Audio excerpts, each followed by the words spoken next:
ಇದೇನಿದು ಹೊತ್ತೆ ನೀತಿ ಮೇಲೆ ಬಂದ್ರು ಕೂಡ ನನ್ನ ಮಾವ ಏನು ಹೋಗಿದ್ದಾನೋ ಇನ್ನು ನನ್ನ ಮಾವ ಬರಲೇ ಇಲ್ಲ.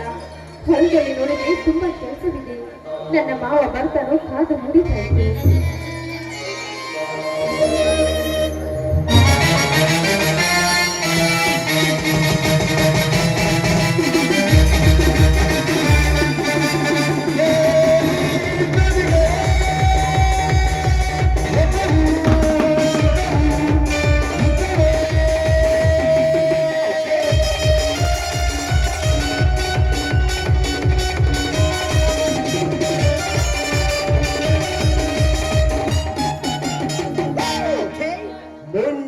ತಂಪಿನ ಹೊಂಗಿರಣದಲ್ಲಿ ಗರಿ ಬಿಚ್ಚಿ ನಿಂತ ನವಿಲಿನಂತೆ ಏನಿವಳ ಸೌಂದರ್ಯ.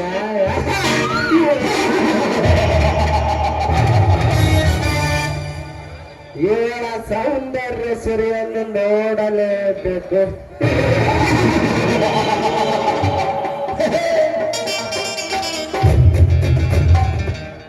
ಯಾರೋ ನೀನು? ಒಮ್ಮೆ ಗೂಳೆ ನುಗ್ಗಿದ ಹಾಗೆ ನುಗ್ಗಿದೆಯಲ್ಲ. ಒಂಟಿ ಹೆಣ್ಣಿನತೆ ಈ ರೀತಿ ಕೆಟ್ಟಾಗಿ ಒಳಿಸ್ತಾ ಇದೆಯಲ್ಲ. ಯಾರೋ ನೀನು? ನಿನ್ನ ಹೆಸರೇನು? ನನ್ನ ಹೆಸರು ಇಂಗ್ಲಿಷ್ ನೇಮ್ ಸೇ ಟು अर्थ के, हिंदी नाम से जमीन का रास.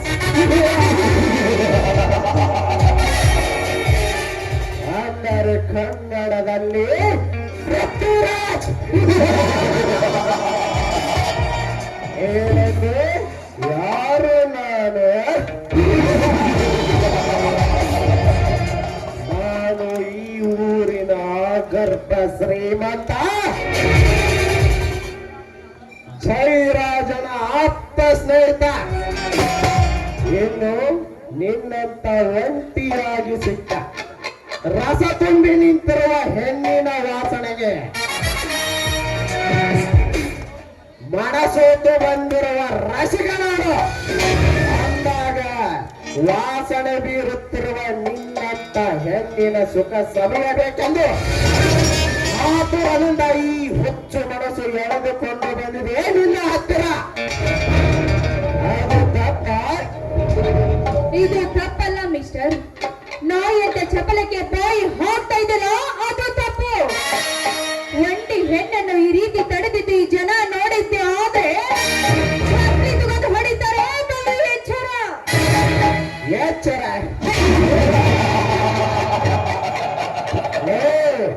ಈ ನೋಡುವ ಜನ ಎದ್ದು ಬಂದು ಚಪ್ಪಲಿಯಿಂದ ಹೊಡೆಯುವ ಕಾಲವಲ್ಲ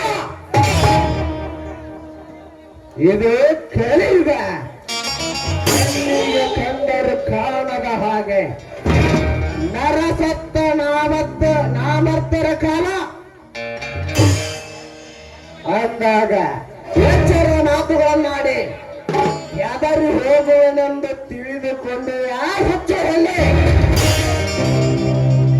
ನನ್ನ ಮೈಯಲ್ಲಿ ಉರಿಯುತ್ತಿರುವ ಪ್ರೇಮದ ವಿರಹದಾಗ್ನೆಗೆ ಮತ್ತಷ್ಟು ಕಿಚ್ಚು ಹಾಕಿ ಕೆಚ್ಚಲೆಯಿಂದ ನಿನ್ನ ತುಂಬು ಯೌವನದ ಉಪ್ಪು ತಗ್ಗುಗಳ ನಡುವೆ ರಾಮಲೀಲೆ ಆಡಬೇಕೆಂಬುತ್ತಿದೆ ಈ ಪೃಥ್ವಿರಾಜನ ಹೆಬ್ಬಯಕೆ. ಏ ಮಿಸ್ಟರ್, ಈ ನಿನ್ನ ಹೆಬ್ಬಯಕೆ ಈ ಜನ್ಮದಲ್ಲಿ ಸಾಧ್ಯವಿಲ್ಲ. ನೋಡು, ಒಂದು ಹೆಣ್ಣಾದ್ರೆ ಏನಂತ ತಿಳ್ಕೊಂಡಿದ್ಯೋ? ಕಾಮದ ಗೊಂಬೆ ಅಂತ ತಿಳ್ಕೊಂಡಿದ್ಯೇನೋ? ಹೆಣ್ಣು ಒಲಿದರೆ ನಾರಿ, ಮುನಿದರೆ ಮಹಾಮಾರಿ. ಸರಿಯೋ ಆಚೆ? ದೂರ ಸರಿ ಆಚೆ. ಕೈಗೆ ಸಿಕ್ಕಿರುವ ಹಣ್ಣನ್ನು ಮೇಲಕ್ಕೆ ಎಸೆಯುವಷ್ಟು ಬಂದನಲ್ಲ ಈ ಪೃಥ್ವಿರಾಜ್. ಸಿಕ್ಕ ಹಣ್ಣನ್ನು ಮನ ಬಂದಂತೆ ಕಚ್ಚಿ ಕಚ್ಚಿ ತಿನ್ನಬೇಕೆಂಬುದೇ ಈ ಪೃಥ್ವಿರಾಜನ ಹಂಬಲದ ಹಠ. ಮಿಸ್ಟರ್ ಪೃಥ್ವಿರಾಜ್, ಈ ಹಂಬಲದ ಹಠವನ್ನು ಈ ಹೆಣ್ಣನ್ನು ಕಚ್ಚಿ ತಿನ್ನಲು ಬಂದಿದ್ದೆ ಆದ್ರೆ ಈಗ ರೋಡಿನಲ್ಲಿ ಬೆಳೆದ ಹಣ್ಣಲ್ಲವೋ ಮಾನವಂತರ ಮನೆ ಹೆಣ್ಣು. ಈ ಹೆಣ್ಣನ್ನು ಒಂದು ಕಾಲು ಮುಂದಿಟ್ಟು ನೀ ಕಚ್ಚಿ ತಿನ್ನಲು ಬಂದಿದ್ದೆ ಆದ್ರೆ ನನ್ನ ಮಾವಂದರು ನಿನ್ನ ಹಲ್ಲು ಜೋತಲೇ ಬಲು ಹುಷಾರ್.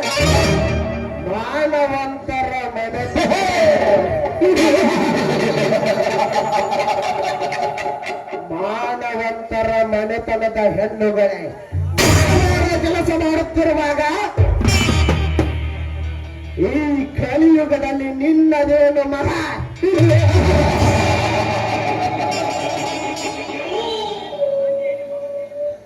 ಮಂದಿಯಲ್ಲಿ ಮಮತೆಯಿಂದ ತಂಗಿ ಎಂದು ಮನೆಯಲ್ಲಿ ಅಂಗಿ ಕಳಚಿ ಕತ್ತಲೆ ಮಾಡಿ ರತಿ ಕ್ರೀಡೆ ಆಡುವ ಕಂಡ ಜನಗಳೆಷ್ಟಿಲ್ಲ ಈ ನಿನ್ನ ಮಾನವಂತರ ಬಡತನದಲ್ಲಿ.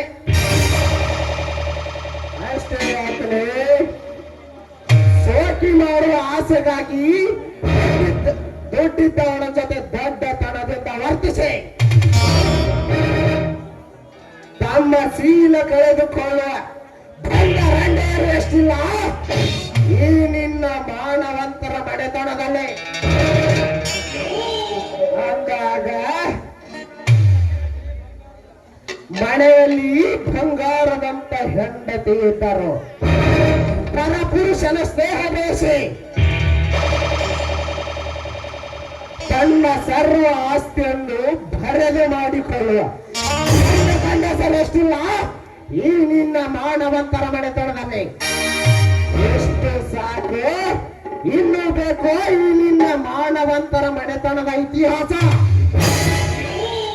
ಪಾಪಿ, ಈ ರೀತಿ ಮನಸ್ಸಿಗೆ ಬಂದಂತೆ ಮಾತನಾಡ್ತಾ ಇದೆಯಲ್ಲ, ಈ ನಿನ್ನ ಹೊಲಸ ಮಾತು ಕೇಳಿ ನನ್ನ ಮನಸ್ಸು ಗಲೀಜು ಮಾಡ್ಕೊಳ್ಳಾರೆ. ನೀನ ತಿಳ್ಕೊಂಡ ಹಾಗೆ ಸಿಕ್ಕಾಗೆ ಸರಗಾಸೋ ಸುಳ್ಳು ಅಲ್ಲವ ನಾನು.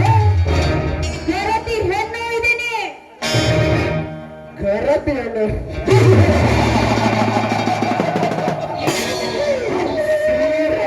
ಶ್ರೀರಾಮನಂತ ಗಂಡ ಮನೆಯಲ್ಲಿದ್ದರು. ಮಿಂಡಲಿಗೆ ಸರಗು ಆಸೆ ಗರ್ಭವತಿಯಾಗಿ ಬಂದು ಗಂಡನಿಗೆ ಗರ್ಭ ನಿಂತಿದೆ ಎಂದು ಹೇಳಿ ಈ ಇಡೀ ಊರಿಗೆ ಊಟ ಹಾಕಿಸುವ ಗಂಡ ರಂಡೆಯರೆಷ್ಟಿಲ್ಲ ಈ ನಿನ್ನ ಹಾಳು ಸಮಾಜದಲ್ಲಿ.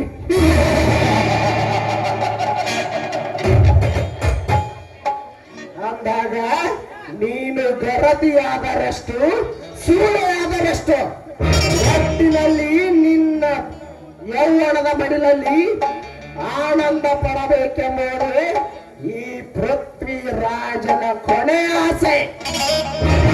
ಲಾಭ ದೂರ ಸರಿದು ನಿಂತು ಮಾತನಾಡು.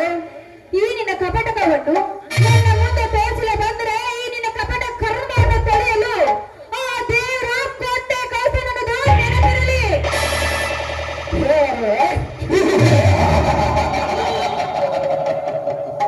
ದೇವರು ಕಳಿಸಿಕೊಡುವ ಜಾಗ ಇದಲ್ಲ ಮಾಡಾರ್ಲೆ. ಎನ್ನ ಗೊಡ್ಡು ಬೆದರಿಕೆಗೆ ಹೆದರಿ ಹೋಗುವನಲ್ಲ ಈ ಪೃಥ್ವಿರಾಜ್.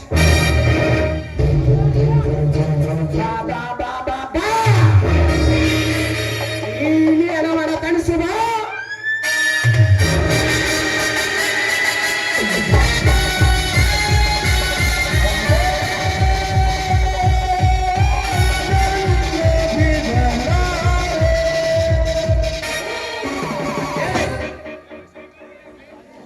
ಮಿಸ್ಟರ್, ನಿಲ್ಲಿಸೋ ನಿನ್ನ ದುಶ್ಯಾಸನ ಕೆಲಸವನ್ನು. ಅಂದು ಮಹಾತ್ಮ ಗಾಂಧಿ ಒಂಟಿಯನ್ನು ಮಧ್ಯರಾತ್ರಿಯಲ್ಲಿ ತಿರುಗಿ ಬಂದರೆ ಅಂದೇ ನಮಗೆ ಸ್ವಾತಂತ್ರ್ಯ ಸಿಕ್ಕಂತೆ ಎಂದು ಹೇಳಿದ ಆ ಮಹಾತ್ಮ. ಬಟ್ ಇಂದು ನಿಮ್ಮಂತ ಬಂಡರು ಸೇರಿಕೊಂಡು ನಾವು ಭಾರತದ ಕನಸನ್ನು ನುಚ್ಚು ನೂರು ಮಾಡುತ್ತಿದ್ದೀರಿ. ನಿಮ್ಮಂತ ಬಂಡರು ಸೇರಿಕೊಂಡು ಯಾರೇ ನೀನು ನಿನ್ನ ಮಾತಿನ ಹಿತತತ್ವವನ್ನು ಹಿಂಬಾಲಿಸುವವರು ಯಾರು ಇಲ್ಲ ಈ ಕಲಿಯುಗದಲ್ಲಿ. ಅಂದಾಗ ಸುಮ್ಮನೆ ಹೊರಟು ಹೋಗು ಇಲ್ಲಿಂದ. ಏ ಪೃಥ್ವಿರಾಜನನ್ನು ಎದುರು ಹಾಕಿಕೊಳ್ಳೋದು ಒಂದೇ, ರಚ್ಚಿಗೆತ್ತ ಹಾವನ್ನು ಹಿಡಿಯುವುದು ಎರಡು ಒಂದೇ.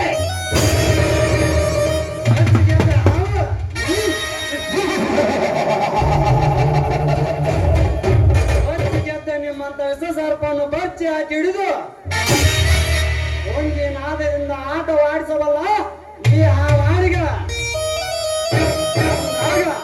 ನ್ಯಾಯ ನೀತಿ ಧರ್ಮ ತಿಳಿದು ಬಡವರ ಮೇಲೆ ಪಾಂಡವರನ್ನ ನೆಟ್ಟಿ ನಿಲ್ಲುವ ಗಂಡು ಹುಲಿ ಒಟ್ಟಿ ಬಂದಿರನು ಈ ಕಲಿಯುಗದಲ್ಲಿ ಕರ್ಣ ಹುಷಾರ್. ಕಲಿಯುಗದ ಕರ್ಣ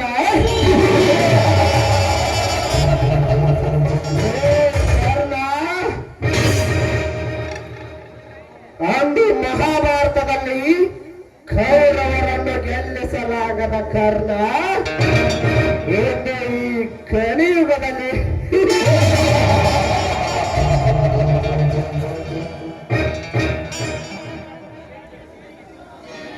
ಈ ಪೃಥ್ವಿರಾಜನ ಸೇಡಿಗೆ ಸಿಲುಕಲು ಸಿದ್ಧನಾಗಿ ಬಂದಿರುವೆ. ಲೇ ಕರ್ಣ, ಈ ಪೃಥ್ವಿರಾಜನ ಸೇಡಿಗೆ ಸಿಲುಕಿ ಸುಮ್ಮನೆ ಸಾಯಬೇಡ, ಹೊರಟು ಹೋಗು ಇಲ್ಲಿಂದ. ಸೇರಿನ ಕಿಡಿ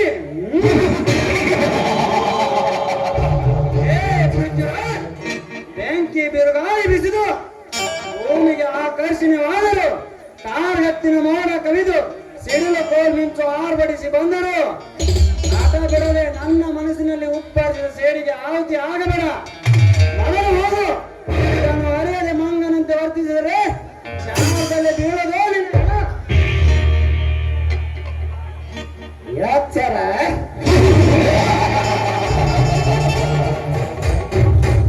ಲೇ ಕರ್ಣ, ಆಡಂಬರದ ಮಾತುಗಳನ್ನಾಡಿ ಅಡಿಪಾಯದಲ್ಲಿ ಸಿಕ್ಕು ಸುಮ್ಮನೆ ಮೂರ್ಖನಾಗಬೇಡ.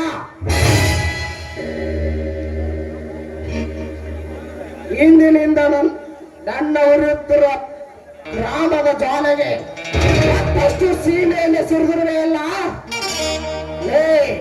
ಈ ನನ್ನ ವಿರಹದ ಜ್ವಾಲೆಗೆ ಸೆಟ್ಟುಕೊಂಡು ನಿನ್ನನ್ನು ಪ್ರೀತಿಯ ನಾಯಿಯನ್ನಾಗಿ ಅಲೆಯುವ ಹಾಗೆ ಮಾಡದಿದ್ದರೆ ನನ್ನ ಹೆಸರು ಪ್ರಾಣಾಂತಕ ರಾಜ್ಯವೇ ಅಲ್ಲ.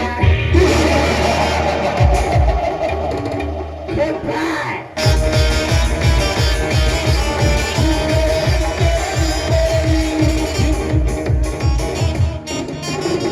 ಹೋಗಲೇ ಹೋಗು.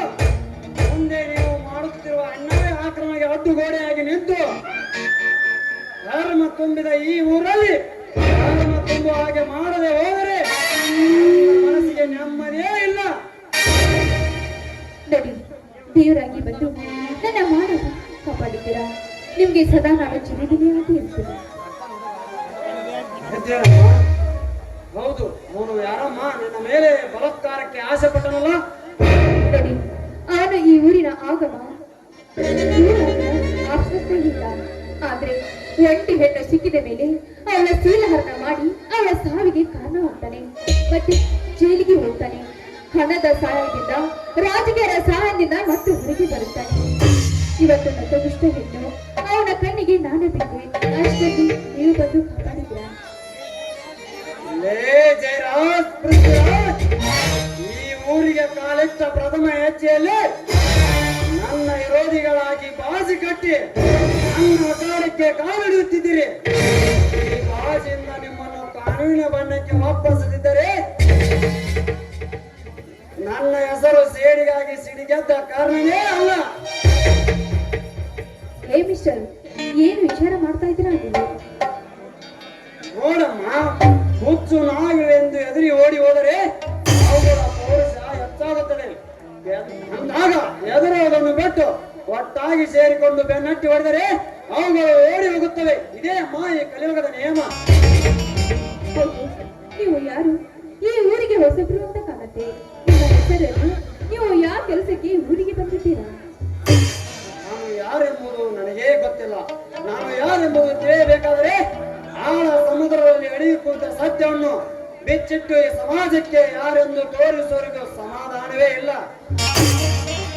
ನೋಡಿ, ಈ ನಿಮ್ಮ ಒಗಟಿನ ಮಾತು ನನಗೆ ಅರ್ಥ ಆಗ್ತಾ ಇಲ್ಲ. ಸರಿ, ನಾನಿನ್ನು ಹೋಗಿ ಬರ್ತೀನಿ. ಹೋಗಿ ಬಾರಮ್ಮ. ಹೌದು, ಅರ್ಥ ಅನರ್ಥಗಳ ಮಧ್ಯೆ ವ್ಯರ್ಥ ಎಂಬ ಸಮಯ ತಿಳಿಸಿಕೊಂಡು ಸಾರ್ಥಕ ವಿಚಾರವನ್ನು ಸಮಯ ನೋಡಿ ಸಮಾಜಕ್ಕೆ ಸಾರಿ ಹೇಳುವವರೆಗೂ ಸಮಾಧಾನವೇ ಇಲ್ಲ. ಏ ಜಯರಾಜ್, ಪೃಥ್ವಿರಾಜ್, ಬಡವರಿಂದ ಬಾಚಿದ ಹಣದ ಮಪ್ಪಿನಲ್ಲಿ ಪಪ್ಪಿ ನಿಂತಿರುವ ಹೆಬ್ಬರ ದುರಂಕಾರ ದರ್ಪವನ್ನು ಮುರಿಯಲು ಬೆನ್ನಟ್ಟಿದ ಬೇಟೆಗಾರ ಈ ಕರ್ಣ.